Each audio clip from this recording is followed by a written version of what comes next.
എത്തിരിക്കാം.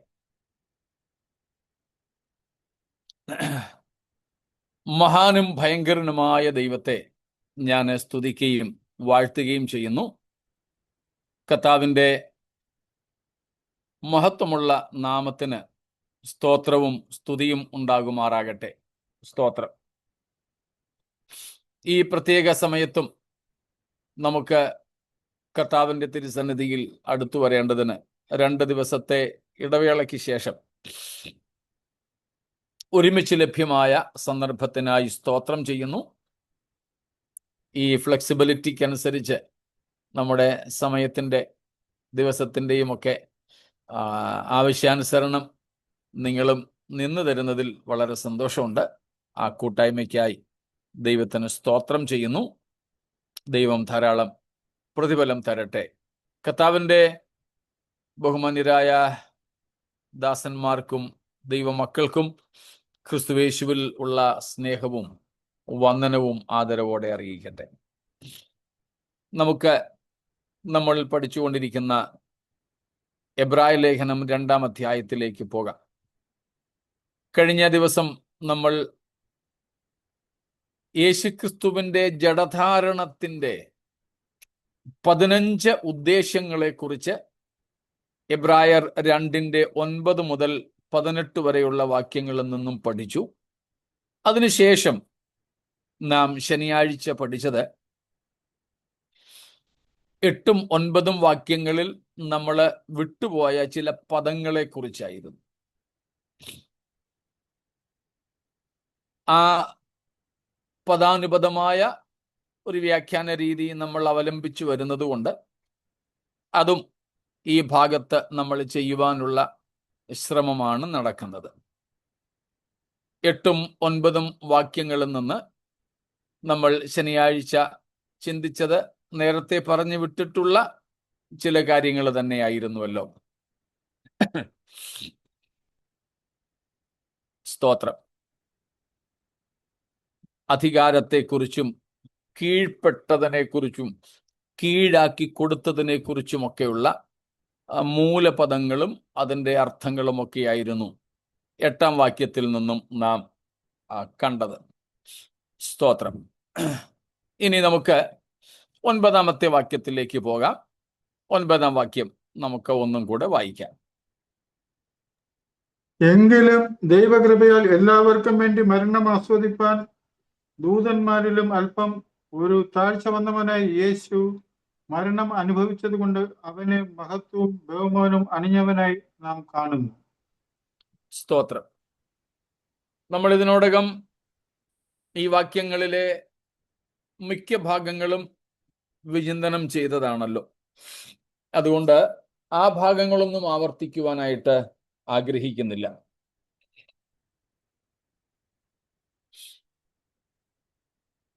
നാം അവിടെ എങ്കിലും എന്ന പദത്തെ നേരത്തെ തന്നെ കണ്ടിരുന്നു. എന്ന് വെച്ചാൽ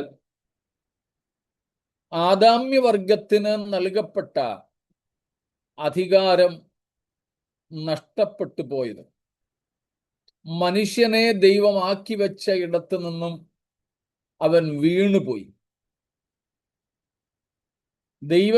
മനുഷ്യനെ സൃഷ്ടിക്കുമ്പോഴുള്ള ഉദ്ദേശ നിവൃത്തി സാധിച്ചില്ല. അങ്ങനെയുള്ള കാര്യങ്ങളൊക്കെ പറഞ്ഞിട്ടാണ് അങ്ങനെയൊക്കെ ആണെങ്കിലും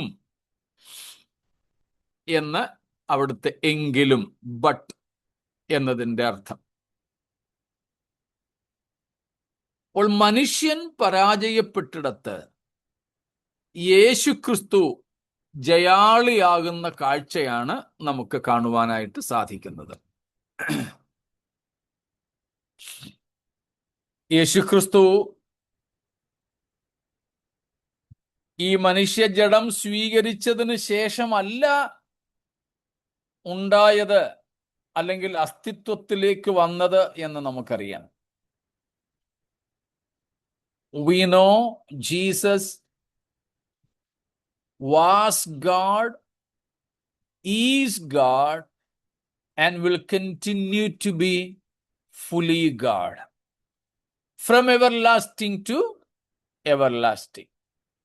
അനാദി മുതൽ അനന്തത വരെയും നമ്മുടെ കർത്താവായ യേശു ക്രിസ്തു ദൈവം ആണ്. എന്ന് വെച്ചാൽ അവൻ ദൈവമായിരുന്നു, ഇപ്പോഴും ദൈവമായിരിക്കുന്നു, എക്കാലവും ദൈവമായിട്ട് തന്നെ തുടരും. എന്നാൽ ഇപ്പോൾ ഈ 9-ാമത്തെ വാക്യം പറയുന്നതനുസരിച്ച് ഇപ്പോൾ യേശു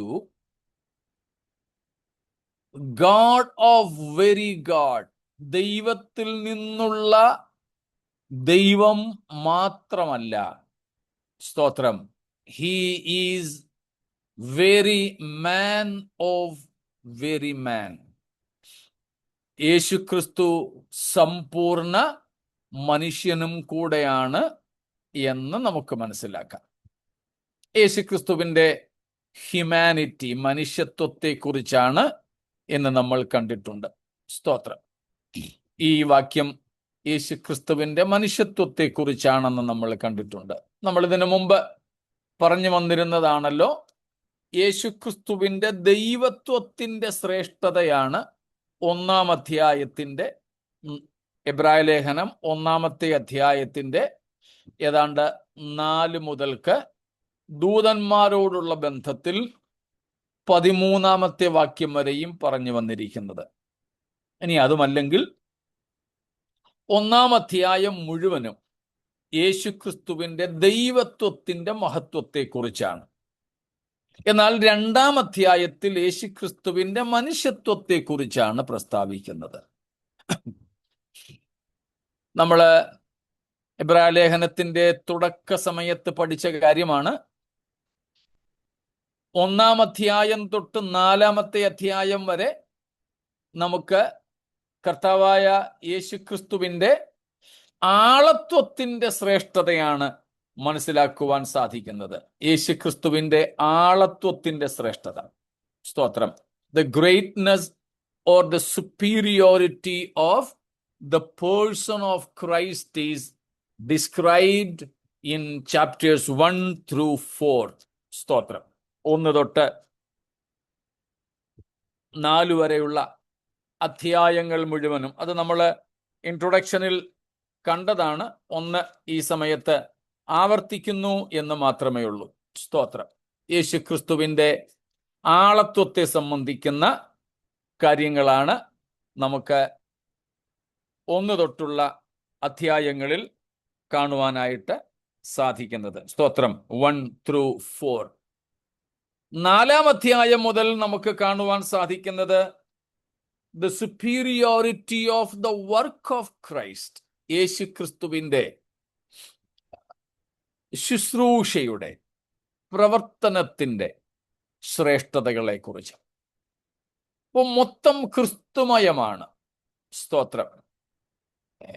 സ്തോത്രം. ക്രിസ്റ്റോസെൻട്രിക്.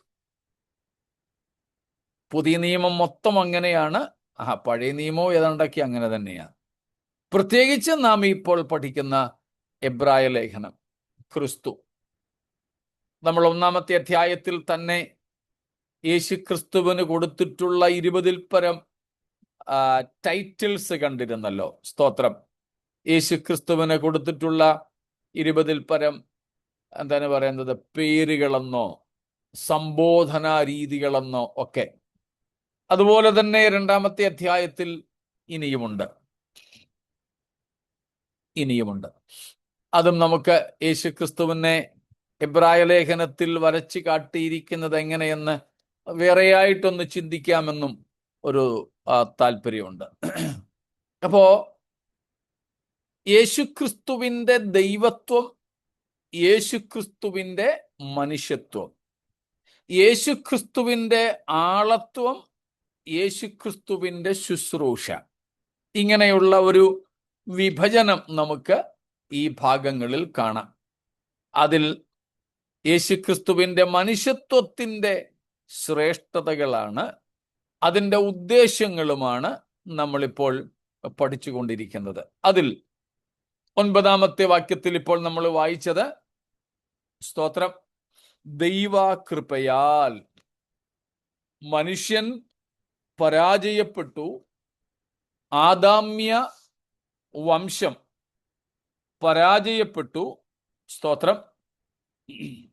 എന്നാൽ അവിടം കൊണ്ട് ദൈവത്തിന്റെ കാര്യപരിപാടികൾ അവസാനിപ്പിച്ചില്ല.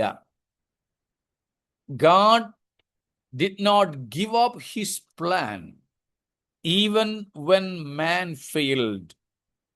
മനുഷ്യൻ പരാജയപ്പെട്ടപ്പോഴും ദൈവം തന്റെ പദ്ധതി ഉപേക്ഷിച്ചില്ല. എന്ന് വെച്ചാൽ ഒരു സൃഷ്ടി പരാജയപ്പെട്ടു എന്ന് കരുതി ദൈവത്തിന് തന്റെ പദ്ധതി ഉപേക്ഷിക്കേണ്ടി വരുന്നില്ല. നാം കണ്ടിട്ടുള്ളതുപോലെ മറ്റാരുടെയും സഹായം കൂടാതെ തൻ്റെ ലക്ഷ്യങ്ങളെ കൈവരിക്കുവാൻ കഴിവുള്ള ഒരു ദൈവമാണ് ബൈബിൾ പഠിപ്പിക്കുന്ന ദൈവം, ബൈബിൾ പറയുന്ന ദൈവം. God in the Bible is able, capable enough to bring into fulfillment what he plans, even without any help from anyone else. മറ്റൊരാളിൽ നിന്ന് യാതൊരുവിധ സഹായവുമില്ലാതെ തൻ്റെ പദ്ധതികളെ നിവർത്തിക്കുവാൻ കഴിവുള്ള ഒരു ദൈവം. അതുകൊണ്ടാണ് സങ്കീർത്തനത്തിൽ നമ്മൾ വായിക്കുന്നത്, ഏകനായി മഹാത്ഭുതങ്ങളെ പ്രവർത്തിക്കുന്നവൻ. ആ ഏകനായി മഹാത്ഭുതങ്ങളെ പ്രവർത്തിക്കുക എന്നതിൻ്റെ രണ്ടർത്ഥങ്ങൾ നമ്മൾ കണ്ടിട്ടുണ്ട്. ഒന്ന്, ഗോഡ് അലോൺ, ദൈവം മാത്രമേ ഉള്ളൂ ഇങ്ങനെ അത്ഭുതങ്ങളെ ചെയ്യുന്നവൻ. മറ്റൊന്ന്, സ്തോത്രം, ദൈവത്തിന് വേറെ ആരുടെയും സഹായമില്ലാതെ ഒറ്റയ്ക്ക് തൻ്റെ അത്ഭുതങ്ങളെ ചെയ്യുവാനായിട്ട് സാധിക്കും. ഞാൻ ഈ സമയത്ത് കഴിഞ്ഞ ദിവസം ഞാൻ ഈ പോയ സ്ഥലത്ത് നിന്ന് കേട്ട ഒരു സാക്ഷ്യം ഓർക്കുന്നു. ചില ഗ്രാമപ്രദേശങ്ങളിൽ ഇപ്പോൾ നമ്മുടെ ഇന്ത്യയിൽ പല സംസ്ഥാനങ്ങളിലും ഉണ്ടാകുന്ന ക്രൈസ്തവ വിരോധം നിമിത്തം ക്രിസ്തു വിരോധികൾ ഗ്രാമീണരെ, ഗോത്രവർഗക്കാരുൾപ്പെടെ ഉള്ളവരെ ഇളക്കി വിട്ടിട്ട് ക്രിസ്ത്യാനികൾ അവരുടെ ഗ്രാമങ്ങളിൽ കയറുന്നത് തടഞ്ഞിട്ടുണ്ട്. അങ്ങനെ ഞാൻ ഇപ്പോൾ പോയ സ്ഥലത്ത് അതിനടുത്തൊരു ഗ്രാമത്തിൽ വിശ്വാസികൾ ഉണ്ടായിരുന്നവരാണ്. മാനസിക രോഗത്തിൽ നിന്ന്, ഭ്രാന്തിൽ നിന്ന് വിമോചനം ലഭിച്ച, അങ്ങനെ ഉൾപ്പെടെ ഉള്ള ചില കുടുംബങ്ങൾ ഉണ്ടായിരുന്നവർ. എന്നാൽ ഈ സമ്മർദ്ദങ്ങൾ നിമിത്തം ഈ കർത്താവിൻ്റെ ദാസന്മാരോട് അവർ പറഞ്ഞു, ഇനി ഞങ്ങളുടെ ഗ്രാമത്തിൽ വരരുത്. അങ്ങനെ ആ ഗ്രാമത്തിലേക്ക് ക്രിസ്ത്യാനികൾക്കുള്ള പ്രവേശനം നിഷേധിച്ചു. അതുകൊണ്ട് നമ്മുടെ ഈ മിഷണറിമാർ, ഈ സുവിശേഷകന്മാർ ആ ഗ്രാമങ്ങളിൽ പോകുന്നത് നിർത്തി. ഏതാനും മാസങ്ങളായി. അത് കഴിഞ്ഞപ്പോഴേക്കും ഇവരുടെ വിട്ടുമാറിയ രോഗങ്ങൾ തിരികെ വന്നു, പ്രശ്നങ്ങൾ തിരികെ വന്നു. ഒത്തിരി മരുന്നും മന്ത്രവാദവും ഒക്കെ ചെയ്തു, ഒരു രക്ഷയില്ല. അതിൽ ഒരു സ്ത്രീ, ഭ്രാന്തിയായിരുന്ന സ്ത്രീ,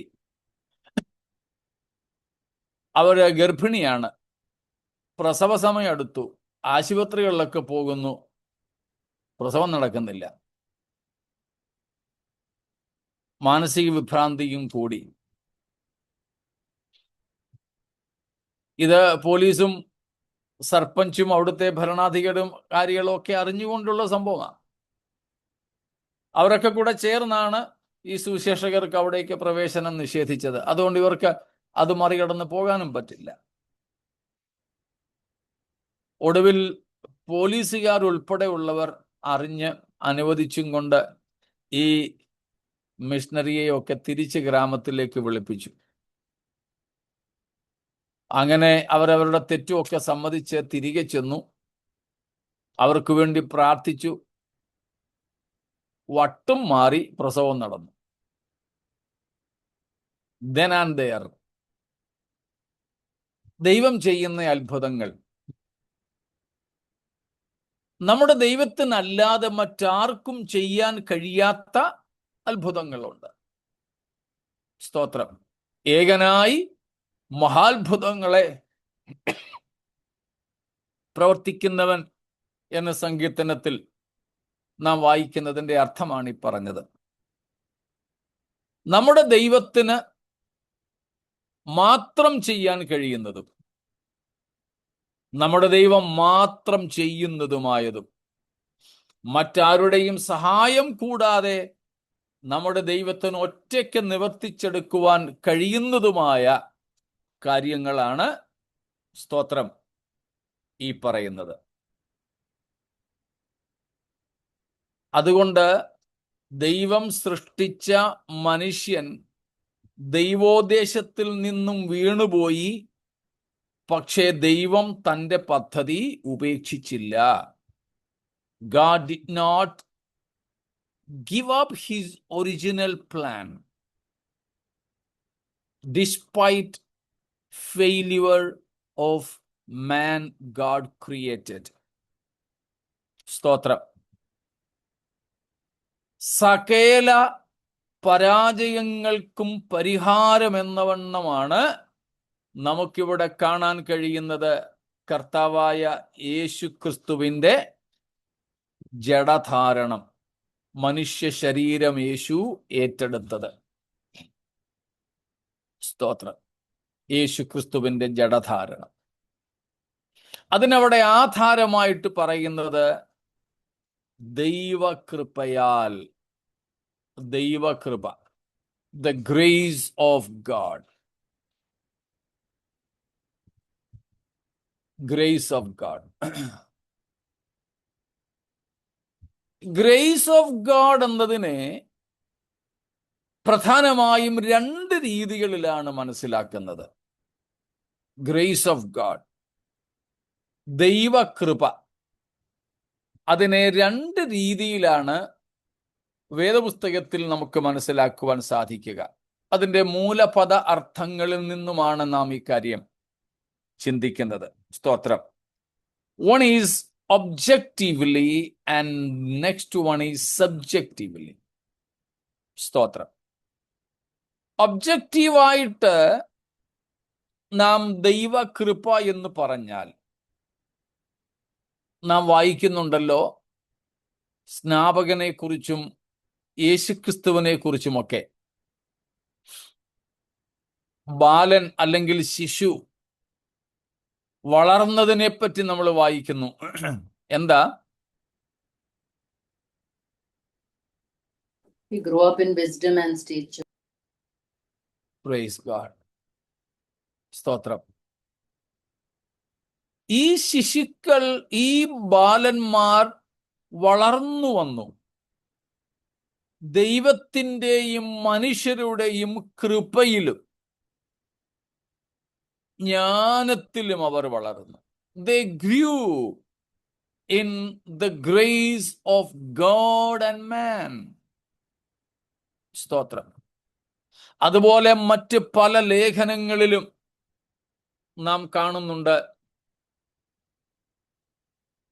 നിങ്ങൾക്ക് കർത്താവായ യേശുക്രിസ്തുവിങ്കൽ നിന്ന് അല്ലെങ്കിൽ കർത്താവായ യേശുക്രിസ്തു മൂലം പിതാവായ ദൈവത്തിങ്കൽ നിന്ന് കൃപയും സമാധാനവും വർദ്ധിക്കുമാറാകട്ടെ. Grace and peace be abound. അവിടെ പറയുന്ന ഗ്രേസ് എന്ന് പറയുന്നത് അല്ലെങ്കിൽ കൃപ എന്ന് പറയുന്നത്, സ്തോത്രം, നമ്മൾ നേരത്തെ എഫേസ്യ ലേഖനം പണ്ട് പഠിച്ച സമയത്ത് പഠിച്ചതായിരുന്നു. അത് അന്നുണ്ടായിരുന്ന കുറച്ചു പേര് കൂട്ടത്തിൽ ഉണ്ട്. സ്തോത്രം. അവിടുത്തെ കൃപ എന്ന് പറയുന്നത് ഒരു പ്രത്യേകമായ ശോഭയെ കുറിക്കുന്നതാണ്. അതിന് ഗ്രീക്ക് ഡിക്ഷണറി തരുന്ന അർത്ഥം objectively that which bestows or occasions pleasure, delight, or causes favorable regard. Favorable regard. It is applied, for example, beauty or gracefulness of person. Stotra. In speech, words of grace, നിങ്ങളുടെ വാക്കുകൾ എങ്ങനെ ഇരിക്കട്ടെന്ന പൗലോസ് പറയുന്നത്? കൃപയോട് കൂടിയതും, അല്ലെ? കൃപയോട് കൂടിയതും. സ്തോത്രം. കൊലോസ് ലേഖനം 4:6, കൊലോഷ്യൻസ് 4:6, കൊലോസ്യർ 4:6. ഓരോരുത്തരോട് നിങ്ങൾ എങ്ങനെ ഉത്തരം പറയണമെന്ന് അറിയേണ്ടതിന് നിങ്ങളുടെ വാക്ക് എപ്പോഴും കൃപയോട് കൂടിയതും ഒപ്പിനാൽ രുചി വരുത്തിയതും ആയിരിക്കട്ടെ. നിങ്ങളുടെ വാക്ക് എപ്പോഴും കൃപയോട് കൂടിയതും ഉപ്പിനാൽ രുചി വരുത്തിയതുമായിരിക്കട്ടെ. നമ്മുടെ വാക്കിൽ ഉപ്പ് വരട്ടാൻ പറ്റുമോ? നാക്കിൽ ചിലപ്പോൾ ഉപ്പ് വരട്ടെ, അല്ലേ? പക്ഷെ വാക്കിൽ എങ്ങനെ ഉപ്പ് വരട്ടുന്നേ? അവിടെ അതിന്റെ അർത്ഥം speech gracefully, favorably, attractively, peacefully.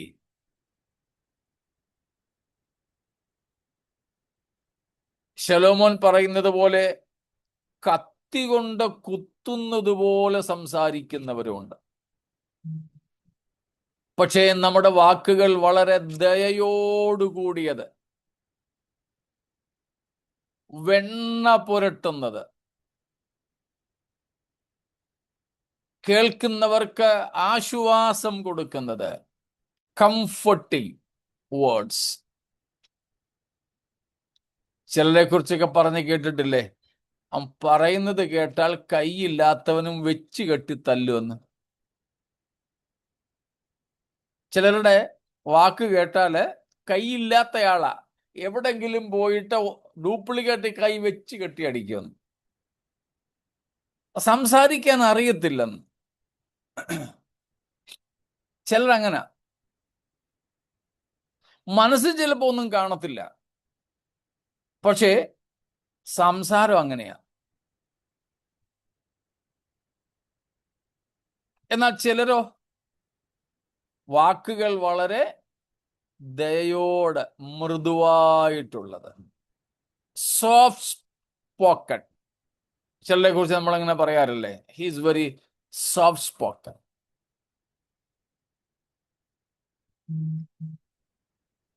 എനിക്ക് ഓർമ്മയുണ്ട്, സംഘടനയും ഒന്നും ഞാൻ പറയത്തില്ല, ഒരു സംഘടനയുടെ ഒന്നിലധികം ഓർഗനൈസേഷൻസിനെ കുറിച്ച് എനിക്കറിയാം. 2 സംഘടനകളുടെ ഞാൻ ഈ പറയുന്ന നേതൃത്വങ്ങളെ വളരെ അടുത്തറിയാം. ഫസ്റ്റ് അതോറിറ്റിയും സെക്കൻഡ് അതോറിറ്റിയും. ഈ 2 സ്ഥലങ്ങളിലും ഞാൻ ഈ പറയുന്ന 2 സംഘടനകളിലെയും ഫസ്റ്റ് അതോറിറ്റി, ഒന്നാമനെന്ന് പറയുന്നത്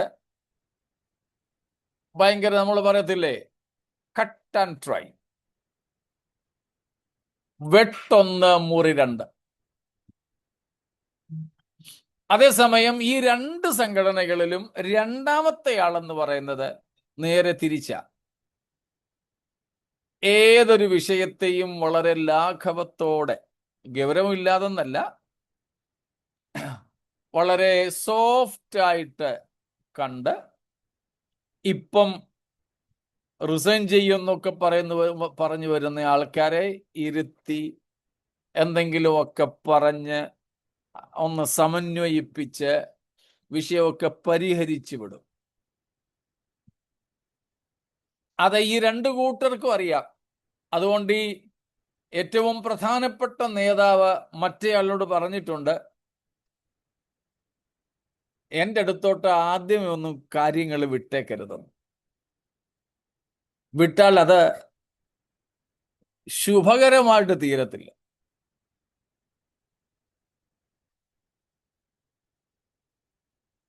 ആരും എന്നോട് ഇന്നിടത്ത് ഇന്നാണ് ആളാണെന്നൊന്നും ചോദിക്കരുത്, ഒന്നും ഞാൻ മിണ്ടത്തില്ല. അങ്ങനെയാ. മനസ്സ് ചിലപ്പോൾ ശുദ്ധമാകാം, വാക്കുകൾ പോരാ. അപ്പോൾ ഇവിടെ കൃപയോടു കൂടിയത് എന്നതിൻ്റെ അർത്ഥമാണ് നാം വായിച്ചത്. സ്തോത്രം. എന്താണ്? Words of grace, gracious, softly spoken, comforting, quenching the fire. തീ അണയ്ക്കുന്നതയാകാവൂ, വീണ്ടും കത്തിക്കുന്നതാകരുത്. സ്തോത്രം. ലൂക്കോസിന്റെ സുവിശേഷം 2:40, ലൂക്ക് 2:40, ലൂക്കോസ് 2:40.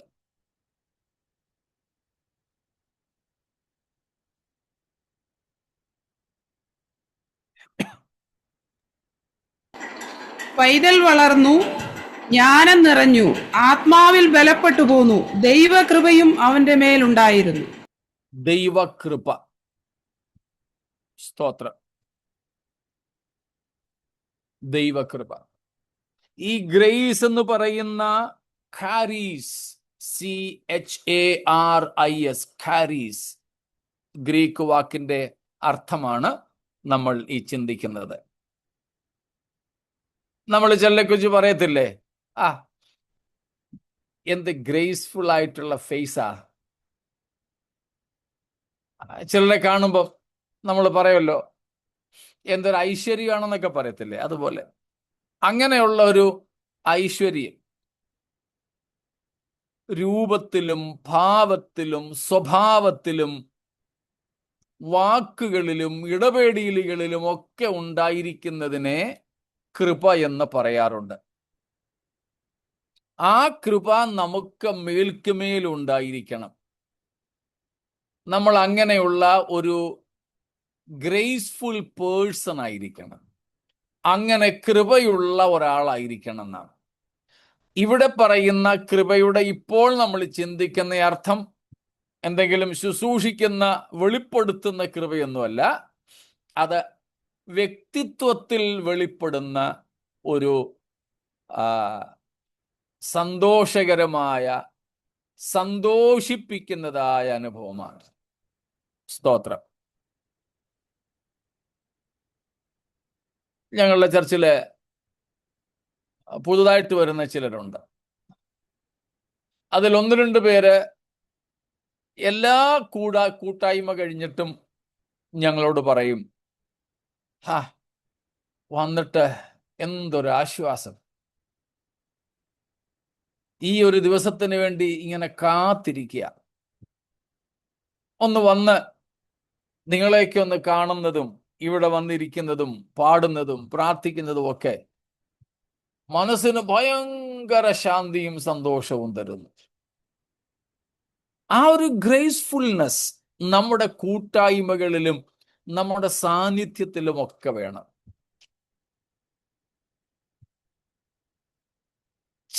ചിലരുടെ സാന്നിധ്യത്തിൽ ഭയങ്കര അസ്വസ്ഥരാണ്. എന്നാൽ മറ്റു ചിലർ ഇതേ വ്യക്തികളുടെ സാന്നിധ്യം വളരെ ആഗ്രഹിക്കുന്നു. അവർക്ക് അവരുടെ ആ സാന്നിധ്യം വളരെ സന്തോഷകരമാണ്, ആശ്വാസകരമാണ്.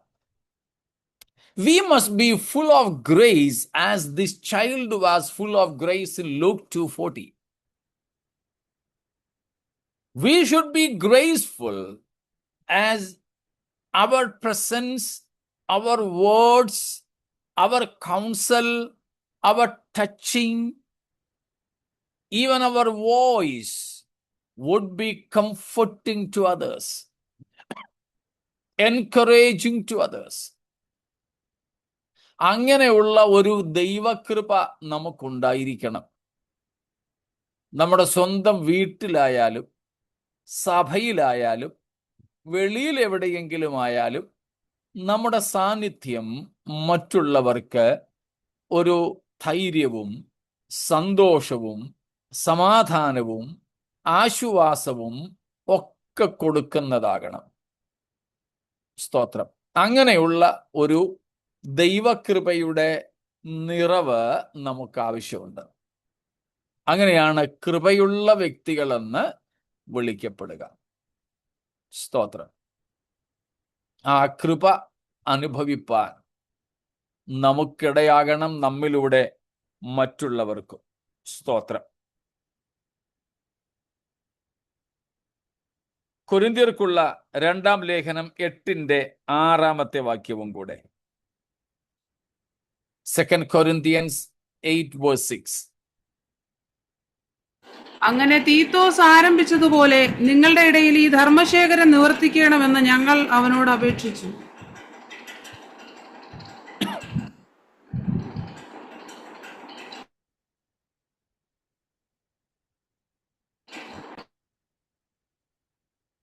ലൂക്കോസിന്റെ സുവിശേഷം 4:22 കൂടെ.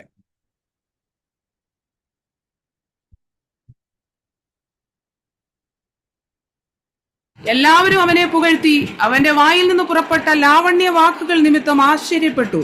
ഇവൻ യോസഫിന്റെ മകനല്ലയോ എന്ന് പറഞ്ഞു. ലാവണ്യ വാക്കുകൾ യേശുക്രിസ്തുവിന്റെ വായിൽ നിന്നും പുറപ്പെട്ടത്. 2 കൊരിന്ത്യർ 8:6 ഇംഗ്ലീഷിൽ. യാ, ഒന്ന് വായിച്ചട്ടെ, ഇംഗ്ലീഷിൽ വായിച്ചട്ടെ. So we urge Titus that, as he began it, he should also complete this gracious work among you as well. This is about an act. Pardon? This act of grace. Yeah, act of grace. മലയാളത്തിൽ അതില്ലെന്നോ? മലയാളത്തിൽ ഒന്നുകൂടെ വായിച്ചേ. അങ്ങനെ തീത്തോസ് ആരംഭിച്ചതുപോലെ നിങ്ങളുടെ ഇടയിൽ ഈ ധർമ്മശേഖരം നിവർത്തിക്കണമെന്ന് ഞങ്ങൾ അവനോട് അപേക്ഷിച്ചു. ധർമ്മശേഖരം എന്നേ ഉള്ളൂ. ഫണ്ട് കളക്ഷനാ. ആ ഫണ്ട് കളക്ഷൻ ആയിട്ടുകൂടെ പണപ്പിരിവാണ് അവിടെ. മറ്റുള്ളവരുടെ സഹായത്തിന് വേണ്ടിയിട്ടാ. മറ്റുള്ളവരുടെ സഹായത്തിനായിട്ടുള്ള പണപ്പിരിവിനെ മലയാളത്തിൽ ധർമ്മശേഖരം എന്ന് പറഞ്ഞിരിക്കുന്നു. അതിൻ്റെ മൂലപദം അവിടെ കൊടുത്തിരിക്കുന്നത് act of grace, gracious act. Amplified കൊടുത്തിരിക്കുന്നത് this beneficent and gracious contribution among you, which is beneficial for others, which is very comforting and cooling for the disturbed. ക്ഷാമം അനുഭവിക്കുന്ന ജനത്തിന് അവരുടെ ക്ഷാമം മാറ്റാൻ, അവർക്ക് ആഹാരമുണ്ടാകാൻ ഈ ചെയ്യുന്ന പ്രവൃത്തി അവർക്ക് പ്രയോജനപ്രദമാണ്, തണുപ്പിക്കുന്ന പ്രവൃത്തിയെ. അതുകൊണ്ട് അതിനെ ഗ്രേഷ്യസ് ആക്ട് എന്ന് വിളിച്ചിരിക്കുന്നു. അപ്പോൾ ഇവിടെ പറഞ്ഞിരിക്കുന്ന ഈ പറയപ്പെട്ട എല്ലാ അർത്ഥത്തിലും ഗ്രേസ് എന്നതിൻ്റെ അർത്ഥം മനസ്സിലായോ? സ്തോത്രം. നമ്മുടെ വ്യക്തിത്വത്തിൽ, വാക്കുകളിൽ, പ്രവൃത്തികളിൽ ഉണ്ടായിരിക്കേണ്ട സമാധാനപരമായ, സന്തോഷപരമായ, ആശ്വാസപ്രദമായ അനുഭവങ്ങളാണ്. ചിലർക്ക് നമ്മൾ പറയും അവരുടെ മുഖത്ത് നോക്കിയാൽ തന്നെ ഒരു ഗ്രേസ്ഫുൾനെസ് ഉണ്ടെന്ന്. അങ്ങനെ നമ്മുടെ സാന്നിധ്യവും വാക്കുകളും പ്രവൃത്തികളും സ്പർശനങ്ങളും എല്ലാം തന്നെ മറ്റുള്ളവർക്ക് ആശ്വാസകരമായി കൃപയുള്ളതായിരിക്കട്ടെ. അതാണ് നിങ്ങളുടെ വാക്ക് കൃപയോടു കൂടിയത്. യേശുവിൻ്റെ വാക്കുകൾ ലാവണ്യ വാക്കുകളായിരുന്നു. കർത്താവിനെ അതുകൊണ്ടാണ് കേൾക്കാൻ ആൾക്കാർ വന്നത്. ഈ ലാവണ്യവാക്ക്, ഗ്രേഷ്യസ് വേർഡ്സ് എന്ന് പറയുന്നത്, സ്തോത്രം, ആരെയും മസ്കിയടിക്കുന്ന വാക്കുകളൊന്നും അല്ല. നമുക്കറിയാമല്ലോ, യേശു കർത്താവ് അങ്ങനെ ഒരുത്തനെയും ചെയ്തിട്ടില്ല. സ്തോത്രം. യേശു കർത്താവ് വളരെ കർക്കശത്തോടെ സംസാരിച്ചിട്ടുള്ളയാളാണ്. സ്തോത്രം. എന്നാലും ശരി, നാം അവിടെ കാണുന്നത് യേശുക്രിസ്തുവിന്റെ വാക്കുകൾ ലാവണ്യവാക്കുകൾ ആയിരുന്നു. സ്തോത്രം. ലാവണ്യവാക്കുകൾ. അതുപോലെ നമ്മുടേതും ആയിരിക്കട്ടെ. സ്തോത്രം. വേർഡ്സ് ഓഫ് ഗ്രേസ്, ലാവണ്യവാക്കുകൾ. ഇതാണ് ഗ്രേസിന്റെ ഒബ്ജക്റ്റീവായിട്ടുള്ള അർത്ഥം. ഇത് നമ്മുടെ സമ്പൂർണമായ ആളത്വത്തിൽ വീട്ടിനകത്തും പുറത്തും, സഭയ്ക്കകത്തും പുറത്തും ഒക്കെ ഉണ്ടായിരിക്കണം.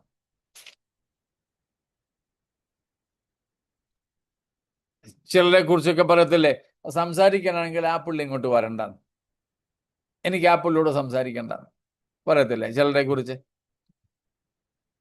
ചിലരെ കുറിച്ച് പറയും, മറ്റദ്ദേഹം വരികയാണെങ്കിൽ ഞാൻ സംസാരിക്കാം. വീട്ടിനകത്തും ചിലപ്പോൾ അങ്ങനെ, കുടുംബത്തിനകത്തും ചിലപ്പോൾ ചിലർ തമ്മിൽ സംസാരിക്കുമ്പോൾ അങ്ങനെ. അതുകൊണ്ട് നമ്മൾ യേശുക്രിസ്തുവിൻ്റെ, സ്നാപക യോഹന്നാന്റെ, പൗലോസ് അപ്പോസ്തലൻ ഈ പറഞ്ഞ ഒക്കെ അർത്ഥങ്ങളെ, തിമോത്തിയോസിന്റെ പ്രവൃത്തിയെ ഒക്കെ നമുക്ക് മാതൃകയായിട്ടെടുത്ത് കൃപയുള്ളവരാകാം. എന്നാൽ ഇവിടെ എബ്രായർ 2:9 പറയുന്ന ദൈവകൃപ ഈ കൃപയല്ല കേട്ടോ, ഈ കൃപയല്ല. It is not the grace what Hebrews 2:9 says. അത് ആ കൃപ എന്ന വാക്ക് ഒന്ന് അപഗ്രഥിക്കാൻ വേണ്ടി നമ്മൾ ആ പദം, ആ പ്രയോഗം ഒന്ന് പഠിച്ചു എന്ന് മാത്രമേ ഉള്ളൂ. നേരത്തെ പഠിച്ചിട്ടുള്ളതായിരുന്നെങ്കിലും അന്നില്ലാതിരുന്നവരാണ് ഇപ്പോൾ ഉള്ള അധികം പേരും എന്നതുകൊണ്ട് നമ്മളതൊന്ന് എടുത്തു പറഞ്ഞു എന്ന് മാത്രം. എന്നാൽ ഗ്രേസിന് മറ്റൊരർത്ഥമുണ്ട്, എ സബ്ജക്റ്റീവ് മീനിങ്. അതിനെക്കുറിച്ച് ഡിക്ഷണറി പറയുന്നത്, on the part of the bestower, the friendly disposition from which the kindly act proceeds, graciousness, loving kindness, goodwill generally.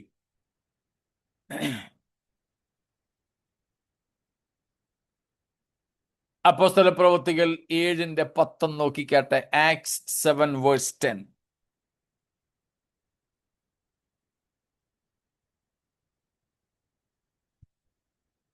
എന്നാൽ ദൈവം അവനോട് കൂടെ ഇരുന്ന് സകല സങ്കടങ്ങളിൽ നിന്നും അവനെ വിടുവിച്ച് മിസ്രയീം രാജാവായ ഫറവോന്റെ മുമ്പാകെ അവന് കൃപയും ജ്ഞാനവും കൊടുത്തു. അവൻ അവനെ മിസ്രയീമിനും തന്റെ സർവഗൃഹത്തിനും അധിപതിയാക്കി വെച്ചു. യോസെഫിനെ കുറിച്ച് സ്തേഫാനോസ് പ്രസംഗിച്ചു വരുന്ന ഭാഗമാണെന്ന് നമുക്കറിയാം. സ്തോത്രം. God delivered him from all his distressing afflictions and won him goodwill and favor and wisdom and understanding in the sight of Pharaoh, king of Egypt. സ്തോത്രം. അവിടെ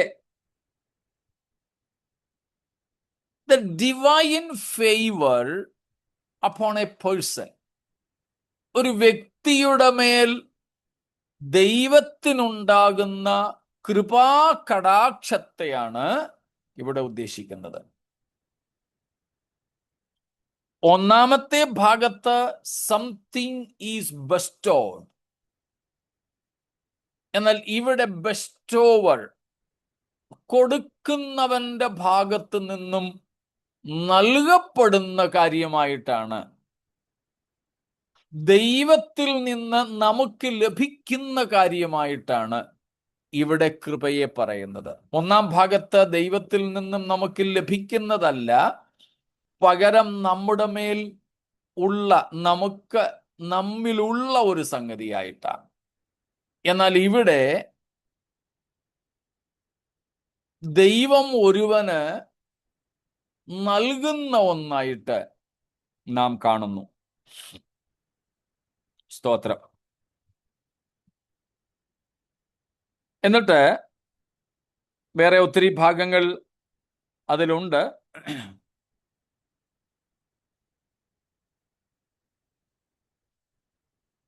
ഈ കൃപ എന്ന് പറയുന്നത് നമുക്കറിയാം, വളരെ ലളിതമായി നമുക്കൊക്കെ അറിയാവുന്നത് പോലെ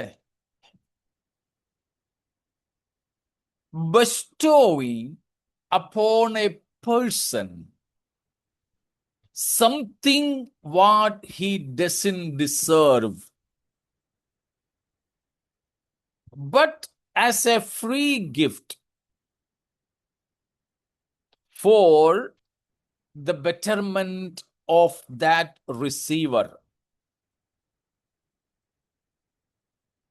Bestowing of a best thing freely, and the person receives doesn't deserve, but it is for his good. ലഭിക്കുന്നവന് അർഹതയില്ലാത്ത ശ്രേഷ്ഠകരമായ ഒന്ന് തൻ്റെ നന്മയ്ക്ക് വേണ്ടി സൗജന്യമായി നൽകപ്പെടുന്ന അവസ്ഥയാണ് കൃപ എന്ന് വിളിക്കുന്നത്. ഈ രണ്ടാമത്തെ അർത്ഥത്തിൽ കൃപ എന്ന് പറഞ്ഞാൽ എന്താണ്? സ്വീകർത്താവ് യോഗ്യനല്ല, അവന്റെ അയോഗ്യത കണക്കിടാതെ കൊടുക്കുന്നവൻ ഏറ്റവും നല്ലത് സൗജന്യമായി സ്വീകർത്താവിന് കൊടുക്കുന്നു. എന്തിനു വേണ്ടിയാ? ഈ പ്രാപിക്കുന്നയാളിന്റെ ഗുണത്തിന് വേണ്ടി, നന്മയ്ക്ക് വേണ്ടി. The receiver, the recipient is not at all deserving, and also that good is not at all deserved, but bestowing freely for the betterment, for the good of the recipient.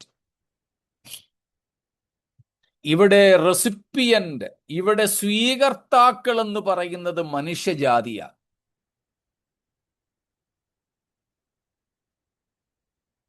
ഇവിടുത്തെ ഗിഫ്റ്റ് എന്ന് പറയുന്നത്, ബെസ്റ്റോവിങ് എന്ന് പറയുന്നത് ക്രിസ്തുവാ. ബെസ്റ്റോവർ, അത് നൽകുന്നയാള് ദൈവപിതാവാ. നൽകപ്പെടുന്ന ഉദ്ദേശം സ്വീകർത്താക്കളായ മനുഷ്യരുടെ വീണ്ടെടുപ്പ്. ആവർത്തിക്കണോ? ഇവിടുത്തെ റെസിപ്പിയൻസ്, സ്വീകർത്താക്കൾ മനുഷ്യജാതിയാണ്. നമ്മൾ നിർവചനത്തിൽ കണ്ടതുപോലെ മനുഷ്യൻ ഇവയൊന്നും പ്രാപിക്കുന്നതിന് യോഗ്യനല്ല, അൺഡിസേർവിംഗ് ആണ്, അയോഗ്യനാണ്. പക്ഷേ അയോഗ്യനായ മനുഷ്യന് നൽകപ്പെടുന്നു. What is given? What is A gift? Jesus Christ. The gift of the Son of God, Jesus Christ. സ്തോത്രം. യേശു ക്രിസ്തു എന്ന ദൈവപുത്രനാണ് നൽകപ്പെട്ടിരിക്കുന്നത്.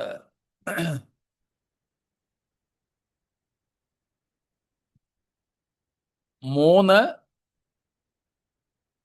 ദ ബെസ്റ്റോവർ, നൽകുന്നതാരാണ്? God the Father. ഫാദർ, പിതാവായ ദൈവം. ദ പർപ്പസ്, എന്തിനു നൽകിയിരിക്കുന്നു? Salvation. For the redemption, salvation. സ്തോത്രം. ആദാമിന്റെ പാപം നിമിത്തം ദൈവ ഉദ്ദേശത്തിൽ നിന്നും വീണുപോയ മനുഷ്യനെ ദൈവത്തിന്റെ ഒറിജിനൽ പ്ലാനിലേക്ക്, ദൈവത്തിന്റെ ഉദ്ദേശത്തിലേക്ക് മടക്കിക്കൊണ്ടുവരിക, ദൈവത്തിങ്കലേക്ക് മടക്കിക്കൊണ്ടുവരിക എന്ന വീണ്ടെടുപ്പിന്റെ പദ്ധതിക്ക് വേണ്ടി. അതാണ് നമ്മൾ തീത്തോസ് 2:11 വായിക്കുന്നത്. ടൈറ്റസ് 2:11 നമ്മൾ നേരത്തെ വായിച്ചിട്ടുള്ളതാണ്.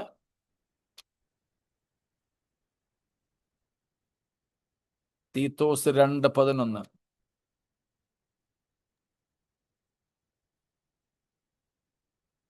സകല മനുഷ്യർക്കും രക്ഷാകരമായ ദൈവകൃപ ഉദിച്ചുവല്ലോ. സകല മനുഷ്യർക്കും, കണ്ടോ, സകല മനുഷ്യർക്കും രക്ഷാകരമായ ദൈവകൃപ ഉദിച്ചുവല്ലോ. അതുകൊണ്ട് നമുക്ക് ഈ കൃപയെ എന്ത് വിളിക്കാം? ദ സേവിങ് ഗ്രേസ്, രക്ഷിക്കുന്ന കൃപ. രക്ഷിക്കുന്ന കൃപ, രക്ഷാകരമായ ദൈവകൃപ ഉദിച്ചുവല്ലോ. എപ്പോഴാ രക്ഷാകരമായ ദൈവകൃപ ഉദിച്ചത്? അല്ലെങ്കിൽ ആർക്കാ? എങ്ങനെയാ? സ്തോത്രം.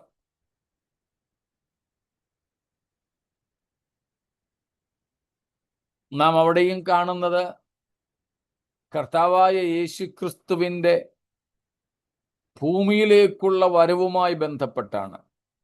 സ്തോത്രം.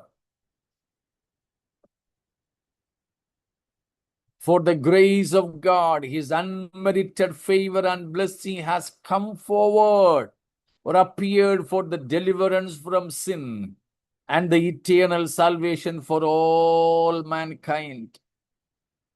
Praise God. സ്തോത്രം.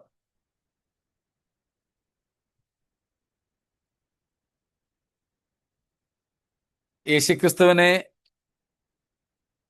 നാം അവിടെ കാണുന്നത് നമ്മുടെ മഹാദൈവവും രക്ഷിതാവും എന്നാ വിളിക്കുന്ന. തീത്തോസിനുള്ള ലേഖനത്തിൽ പൗലോസ് നമ്മുടെ കർത്താവായ യേശുവിനെ വിളിക്കുന്നത് മഹാ ദൈവവും രക്ഷിതാവും എന്നാണ്. സ്തോത്രം. മഹാദൈവവും രക്ഷിതാവും. സ്തോത്രം. 12-ാമത്തെ വാക്യത്തിലുണ്ട്. സ്തോത്രം. നാം ഭാഗ്യകരമായ പ്രത്യാശയ്ക്കായിട്ടും മഹാദൈവവും നമ്മുടെ രക്ഷിതാവുമായ യേശുക്രിസ്തുവിന്റെ തേജസ്സിന്റെ പ്രത്യക്ഷതയ്ക്കായിട്ടും കാത്തിരുന്നുകൊണ്ട്. അപ്പോൾ സകല മനുഷ്യർക്കും രക്ഷാകരമായ ദൈവകൃപ ഉദിച്ചത്, അത് വെളിപ്പെട്ടത് യേശുക്രിസ്തുവിന്റെ ജനനത്തിലും യേശുക്രിസ്തുവിന്റെ ക്രൂശീകരണത്തിലുമാണ്. ഒരു കാര്യം കൂടെ പറഞ്ഞ് ആ ഭാഗം നിർത്താം.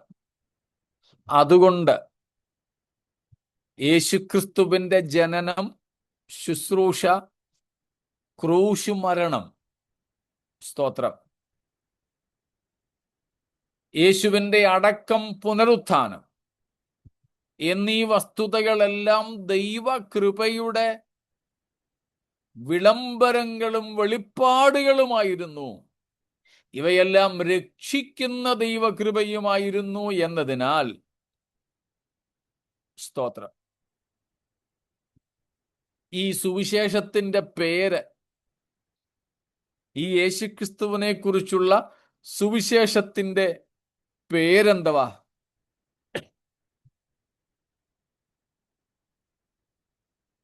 സ്തോത്രം. രക്ഷയുടെ സന്ദേശം. അല്ല, നമ്മളിപ്പോ ചിന്തിക്കുന്നതുമായി ബന്ധപ്പെട്ട് രക്ഷയുടെ സന്ദേശം എന്ന് നമുക്ക് വിളിക്കാം. കൃപയുടെ സുവിശേഷം. ദൈവ കൃപയുടെ സുവിശേഷം. ആക്സ് 20:24, അപ്പോസ്തല പ്രവൃത്തികൾ 20:24.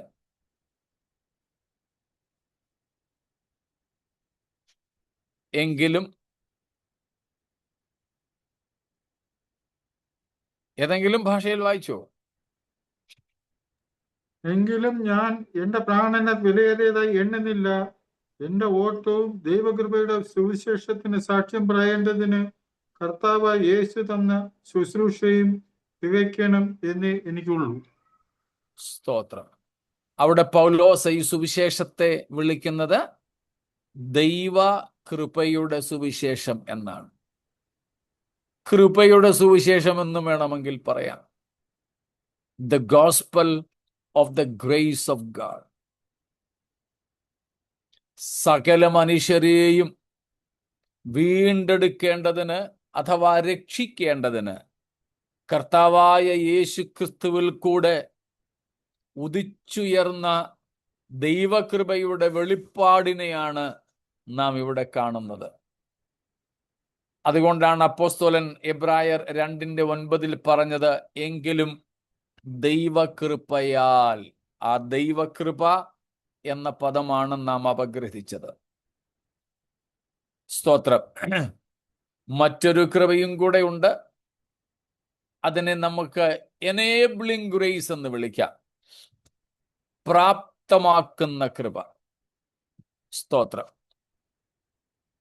പ്രാപ്തീകരിക്കുന്ന കൃപ, ശക്തീകരിക്കുന്ന കൃപ. Enabling grace. സാധാരണമായി, യെസ്, താങ്ക് യു, സാധാരണമായ സംഗതികളാൽ സാധ്യമല്ലാത്തതിനെ സാധ്യമാക്കുവാൻ ബലഹീനരായ മനുഷ്യരെ ബലപ്പെടുത്തുന്ന, അപ്രാപ്തന്മാരായ മനുഷ്യരെ പ്രാപ്തീകരിക്കുന്ന ഒരു ദൈവീക ഇടപെടൽ. അതിനെയാണ് എനേബിളിംഗ് ഗ്രേസ് എന്ന് വിളിക്കുന്നത്. സ്തോത്രം. പ്രാപ്തമാക്കുന്ന കൃപ.